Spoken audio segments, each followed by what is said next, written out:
Mga kumis ito, buksan na natin yung ating CVT.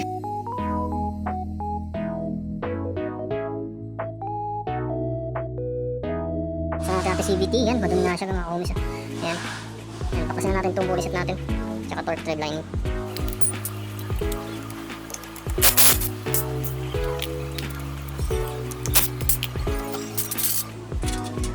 Gusto yung nalingkod ni Kings 06. Hindi pa burado. Yan yung lining. Ayan. Next naman. Tama-tama lang yung lining guys. Ceramic lining nga pala ito guys mga kumis. Tapos naka-ano rin tayo. Bulitas tayo. Torsion control. So pulley naman natin. JBT pulley. Ayan. Yung gawa ni Kings 06. Tayo tayong sagad na sagad yun. Ayan. Napaka-unti ng ano. Nandito sa dulo. Sabihin sumasagad talaga siya. Yan ang gawa Kings 06 mga kumis.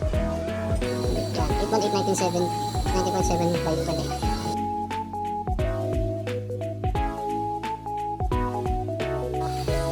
Brush na natin siya mga cowboys. Ngayon, basahin natin ang tubig. Balikan na lang, palawanan natin ito. Yan mga cowboys, mukha lang madumi pero malinis na yan. Ayos na natin siya, napatuyo na rin natin siya. Yan, dry na, wala naman yan.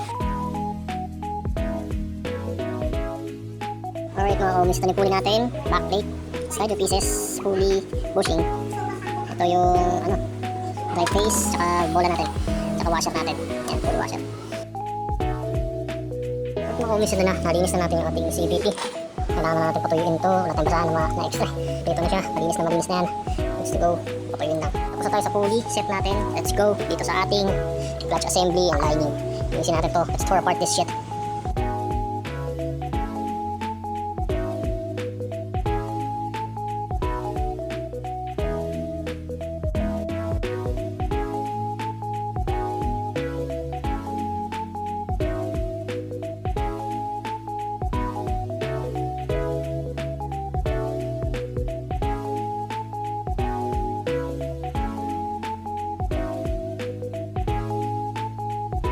Ating clutch bell, clutch lining, goods na yan. Wait mga boys, yan na CVT natin, complete na.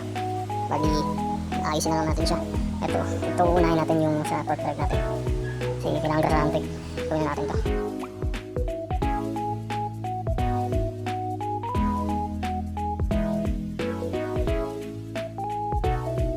Right mga homies, ito na, nalagyan na natin ng grasa yung hindi perfect pagkakalagay ko pasensya na mga homies, hindi ako veteranos pagdating sa mga ganito. Once na ginagawa natin yan, nakalat yung grasa dyan. And good thing, walang leak yung ating oil seal. Dahil nawalan tayo na isang bulitas dito, hindi na muna natin gagamitin to. Mag-aano tayo ng walang bulitas. Wala tayong torsion control. Ginabila tayo sa ating paglilinis sa CVT. Napakanog talaga. Pero ngayon, iyaano na natin to.